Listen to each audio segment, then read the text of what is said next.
चतुर खरगोश और घमंडी शेर। शेर की बात की, शेर अगर इसका प्रतीक है तो दूसरी तरफ खरगोश किसका प्रतीक है? शेर अगर स्वार्थ का प्रतीक तो खरगोश किसका प्रतीक हुआ? चित्रमेय, खरगोश परमार्थ प्रतीक है। परमात्मा। खरगोश जो है सामूहिक वृत्ति का प्रतीक है, जो एक समूह को लेकर हम जो साथ में चलते हैं उसका भी प्रतीक है। इस कहानी में दोनों चीजें बिल्कुल अलग अलग आई हैं। शेर अगर नकारात्मक सोच का प्रतीक है तो खरगोश जो है वो सकारात्मक सोच का प्रतीक है। दी गाइडिंग वॉइस हिंदी में आपका स्वागत है। टीजीवी हिंदी आपके बेहतर भविष्य के लिए, और मैं हूँ नवीन समला और मैं हूँ Payal Mittal. The guiding voice platform का फाउंडर एंड चीफ होस्ट यानी व्यवस्थापक और मुख्य मेजबान। और मैं हूँ टीजीवी हिंदी में आपकी को host. The guiding voice Hindi के माध्यम से हम इस दुनिया को कुछ बेहतर बनाना चाहते हैं। हम महत्वपूर्ण बातें करते हैं जिससे कि आपके जीवन और करियर को कुछ बेहतर बना सके। तो दोस्तों, फिर से आपको टीजीवी हिंदी में स्वागत है। और आज हमारे साथ टीजीवी हिंदी वर्चुअल स्टूडियो में मेरे साथ जुड़ी हुई संध्या गुप्ता जी है।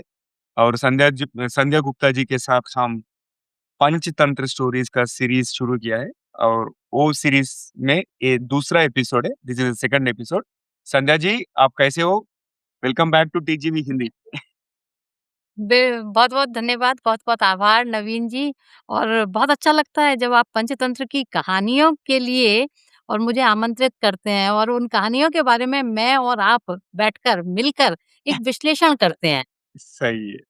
और जो ऑडियंस ये एपिसोड पहली बार देख रहे हैं, नहीं तो सुन रहे हैं, उनके उनके लिए आप पंचतंत्र स्टोरीज के बारे में कुछ बैकग्राउंड दे दीजिए। जैसा कि हमने पिछले अपने एपिसोड में एक कहानी सुनाई थी, आपको नाम उसका याद ही होगा, बंदर और मगरमच्छ।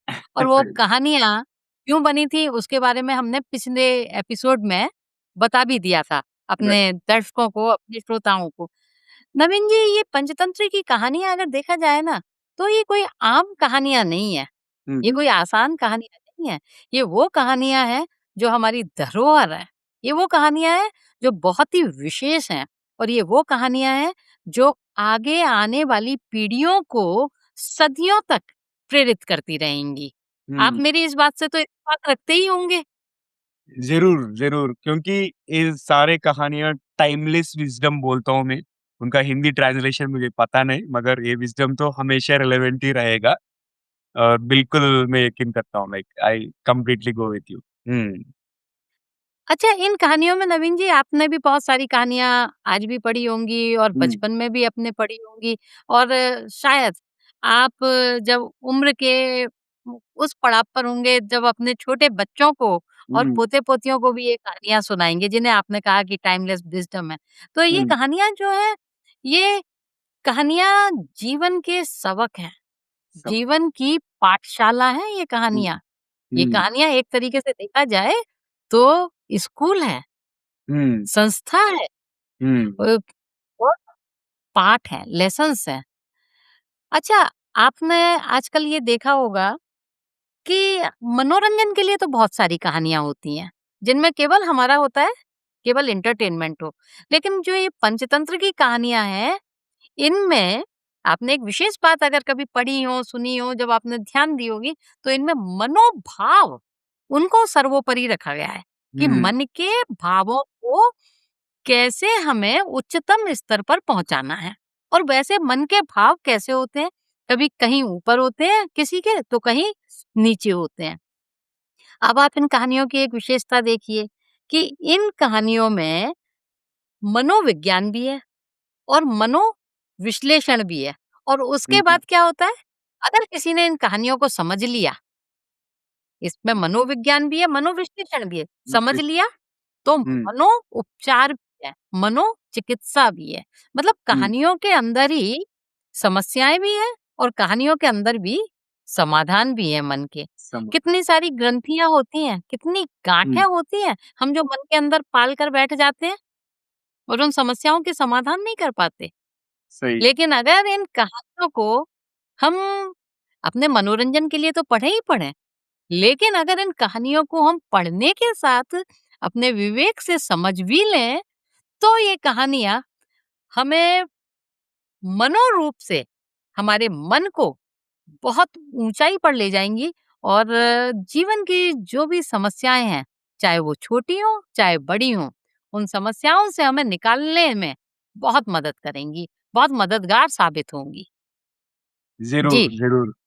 एब्सोल्यूटली मुझे भी बहुत सारा कहानी अभी भी याद है और इस इन कहानियों से हम बहुत सारा सीख सकते हैं और जिस जो भी सिचुएशन हो, उस सिचुएशन को कैसे डील करना अगर ये कहानी याद करें तो हम ठीक तरह हम ठीक तरीक़ा से हम वो सँभाल सकते हैं। और संध्या जी, आज आप हमारे श्रोताओं को कौन-सा कहानी सुनाने वाली हैं आप? आज भी एक बहुत ही लोकप्रिय कहानी है और जिसमें हमारे जो आजकल मोटिवेशनल स्पीकर्स जो होते हैं, वो भी उस कहानी का कई बार ज़िक्र भी करते हैं और वो हुँ, कहानी है चतुर खरगोश और घमंडी शेर। पंचतंत्र की कहानी, चतुर खरगोश और घमंडी शेर। किसी जंगल में एक बहुत ही घमंडी और खूंखार शेर रहता था। वह शेर इतना खतरनाक था कि कोई भी जानवर उसके सामने आता तो उसे वह मार देता था।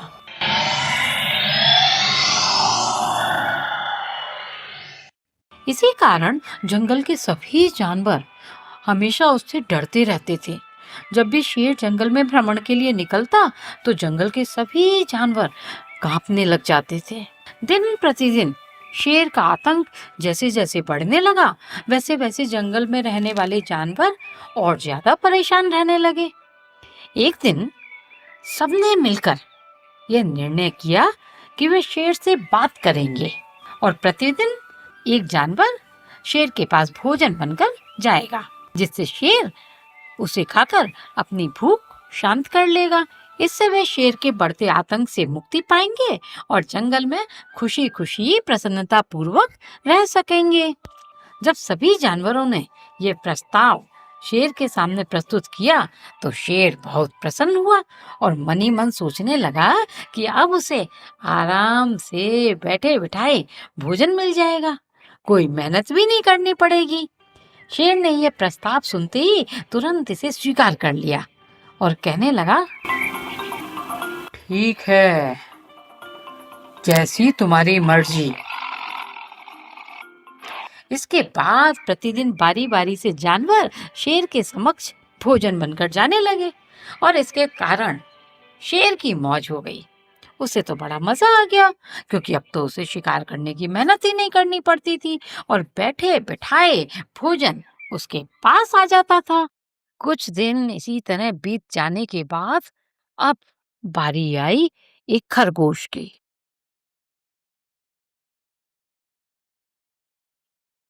जो बहुत ही बुद्धिमान था, बहुत चतुर था। जब खरगोश का शेर के पास आने का समय हुआ तब वह रास्ते के बीच में आराम करने लगा और बहुत देर बाद शेर के पास पहुंचा। जब खरगोश शेर के पास पहुंचा तो शेर बहुत क्रोधित हुआ और बोला, तू इतनी देर से कहाँ था? देखता नहीं, तेरी देरी की वजह से मेरी भूख और बढ़ गई है। इसके बाद खरगोश बोला, मैं तो समय पर ही निकला था, परंतु मुझे बीच रास्ते में दूसरा शेर मिला जो मुझे खाने के लिए उत्सुक था। मैं वहां बड़ी मुश्किल से अपनी जान बचाकर यहाँ आया हूँ। इसके अलावा वे शेर तो अपने आप को इस इलाके का राजा भी बता रहा था। इतना सुनते ही शेर और ज्यादा क्रोधित हो गया। वे खरगोश से बोला, मुझे उस शेर के पास लेकर चल जो यह कह रहा था कि मैं ही यहाँ का राजा हूँ। आज पहले मैं उसे मारूंगा, फिर उसके बाद भोजन ग्रहण करूंगा।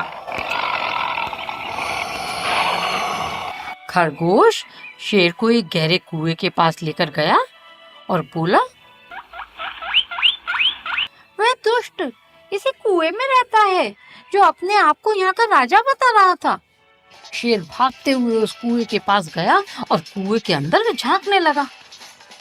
कुएं में उसे अपना ही प्रतिबिंब पानी में नजर आया। जिसे वह दूसरा शेर समझने लगा। जैसे ही शेर ने जोर से गर्जना करी,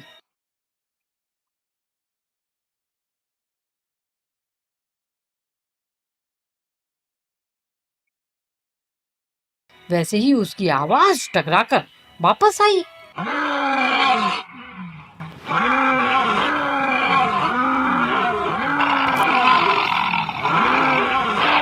इसके बाद शेर इतना क्रोधित हो गया कि बिना कुछ सोचे और समझे सीधा कुएं में कूद गया।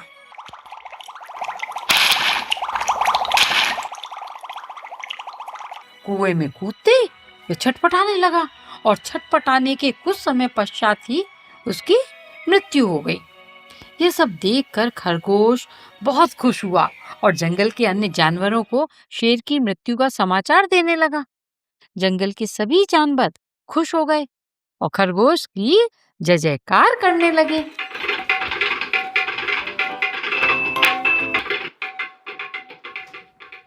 तो दोस्तों, इस कहानी से हमें यह सीख मिलती है कि किसी भी समस्या का हल चतुराई से निकल सकता है। दोस्तों, चलते चलते एक सवाल आपके लिए कि चतुर खरगोश शेर को कहाँ लेकर गया था?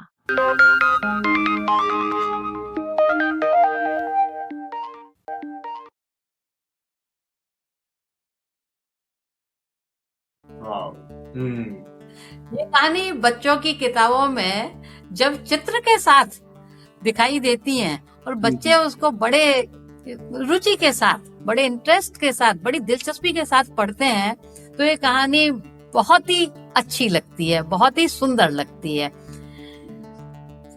नवीन जी, इस कहानी में कितने किरदार हैं?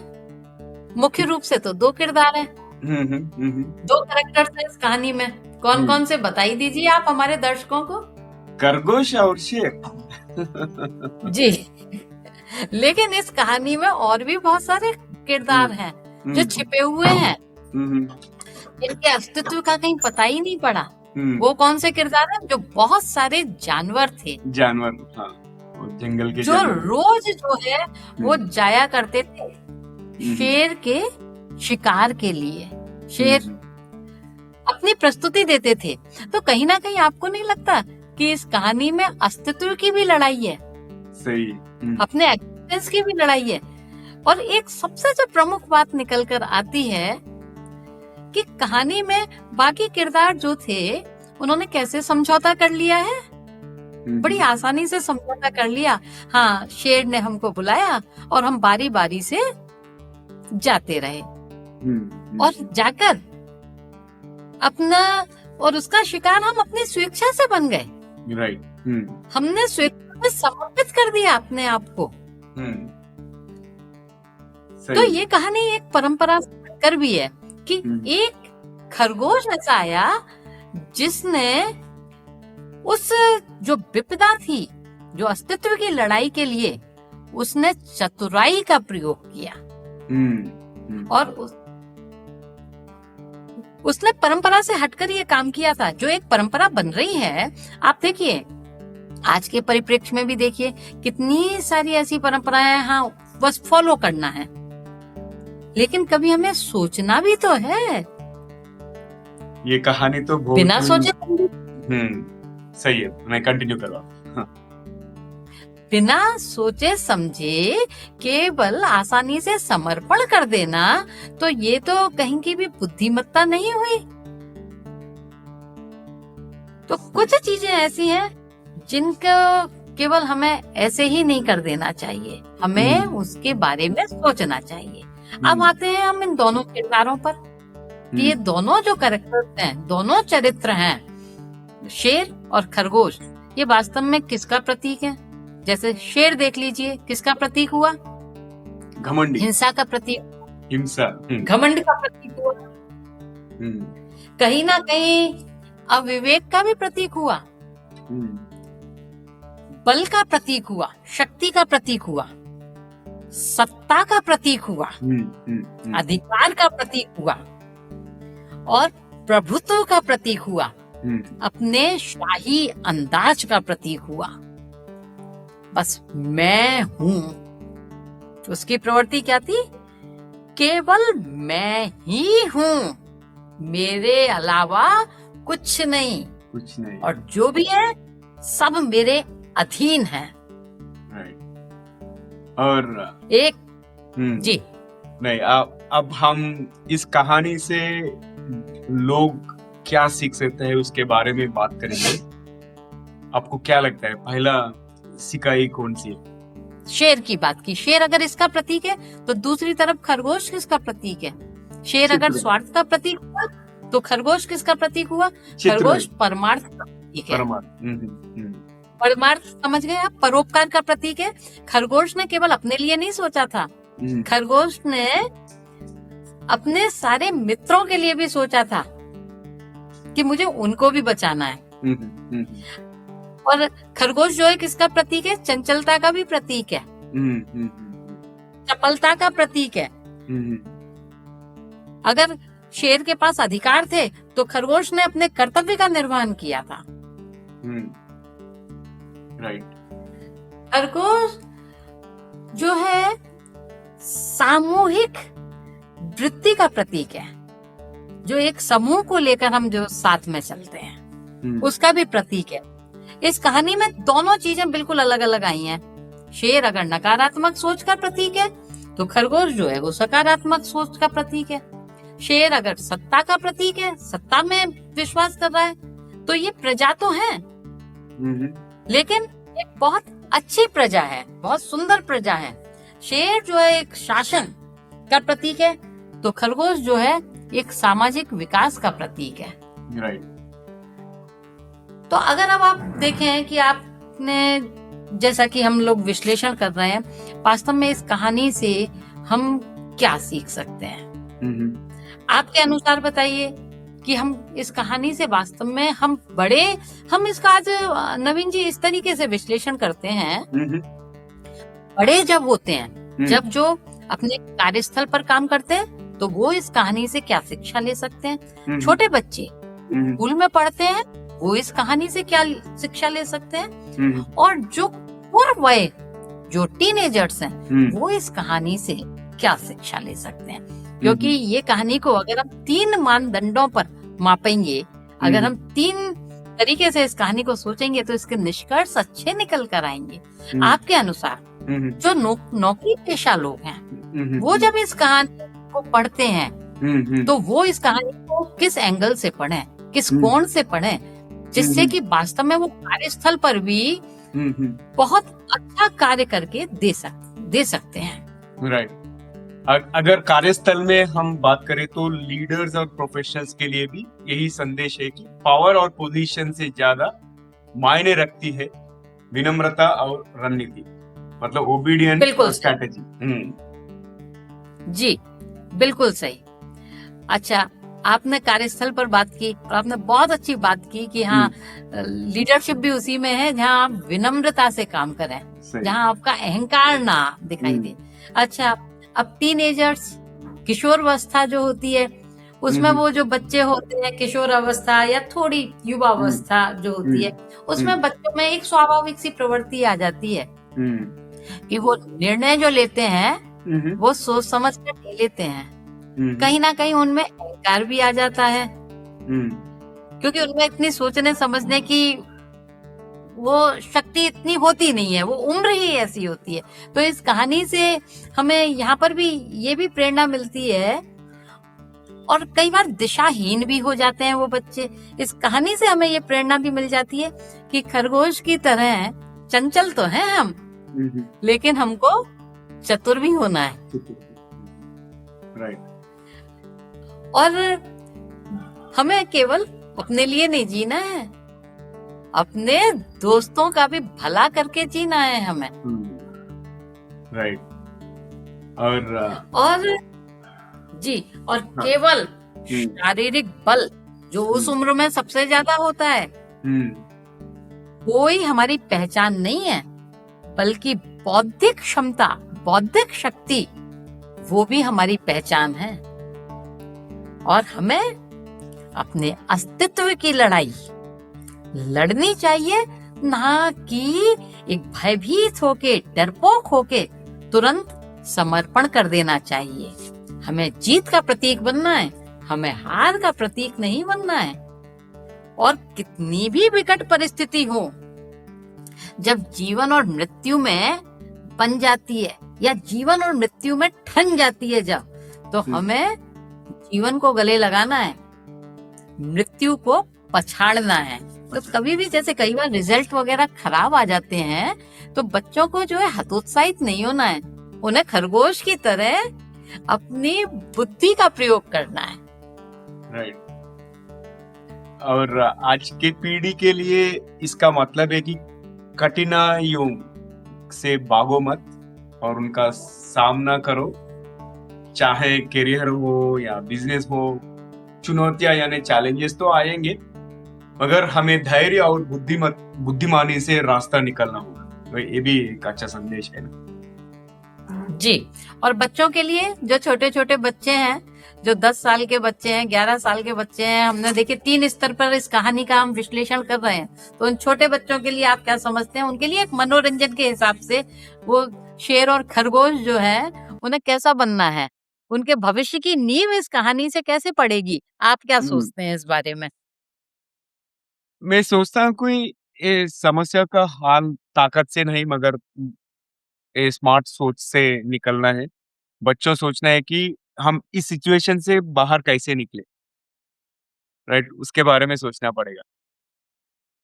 जी। हाँ, हम निकल सकते हैं कहीं से भी, बिल्कुल।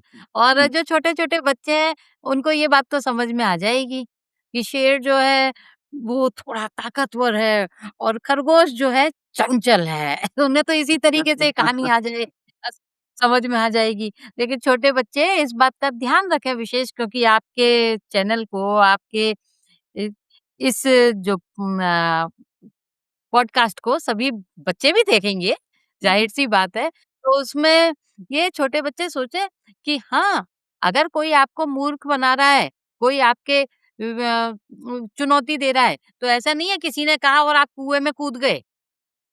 अपनी परछाई को देखकर कुएँ में कूद गए। नहीं, नहीं, आपको बिल्कुल कुएँ में नहीं कूदना है, आपको बिल्कुल ऐसे नहीं सोचना है। जो भी हो, जो आपके हितैषी हैं, आपके पेरेंट या आपके अभिभावक या आपके दादा-दादी, तो उनकी आपको सुननी है। किसी भी समस्या को बहुत अच्छे से सोचना है। किसी के कहने पर कोई कार्य नहीं करना है। कि जैसे खरगोश ने यहाँ शेर को पराजित करने के लिए क्या रणनीति अपनाई, कह दिया। लेकिन किसी के कहने में ऐसे नहीं आना है, क्योंकि आपने देखा होगा ना, कितने सारे कभी दुर्भावना की वजह से भी कितने सारे कांड, जिन्हें हम कहते हैं, हो जाते हैं बच्चों के साथ में। किसी ने उनको टॉफी देकर उनको किडनैप कर लिया या कुछ इस तरीके की घटनाएं भी घट जाती हैं। तो उन घटनाओं से हमको बचना है। हमको अपने अभिभावकों को, हमको अपने बड़ों को बताना है और हमको बुद्धि का प्रयोग तो करना ही है। लेकिन छोटे बच्चे हैं तो उनमें उतने स्तर की बुद्धि नहीं होती है। लेकिन कहानियां इसीलिए बनी है कि आप सोचें, समझें और नहीं तो अपने बड़ों को बताएं। तो 3 स्तर पर आज हमने इस कहानी का विश्लेषण किया है। अमेजिंग। और इसका समरी अगर मैं करना है तो इसका मूल संदेश है कि ये कहानी का बुद्धि और धैर्य ताकत से बड़ी शक्ति है। और चुनौतियों से भागो मत, रणनीति बनाओ, सॉल्यूशन सोचो, और अहंकार का अंत निश्चित है। और इसके अलावा आज के समय में स्मार्ट वर्क और विनम्रता सफलता की कुंजी है। Smart work and obedience, humility, humbleness are the keys to success. और कुछ ऐड करेंगे जी, क्या आप? जी।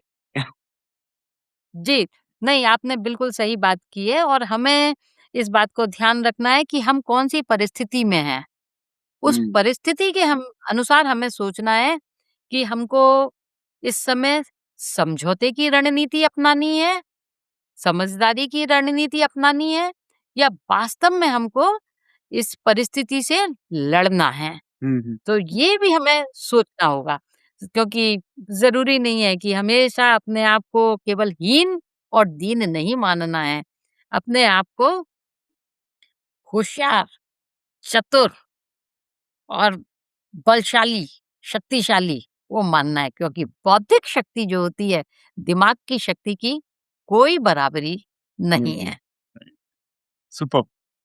और यहीं पर आज का कहानी हम समाप्त करेंगे और आज का एपिसोड भी समाप्त करेंगे और संध्या जी मेरे साथ आज भी आप जुड़ने के लिए बहुत-बहुत धन्यवाद और आप इस कहानी का अच्छा विश्लेषण किया और आप बहुत अच्छा तरह से आप हमारे ऑडियंस को समझाया। थैंक यू वन्स अगेन और हम दूसरे एपिसोड में दूसरे कहानी के साथ मिलेंगे, हम ऑडियंस के साथ। जी, बहुत-बहुत धन्यवाद।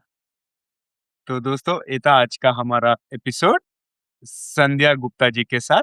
ये पंचतंत्र स्टोरी सीरीज में दूसरा एपिसोड है और कई सारे एपिसोड्स करेंगे।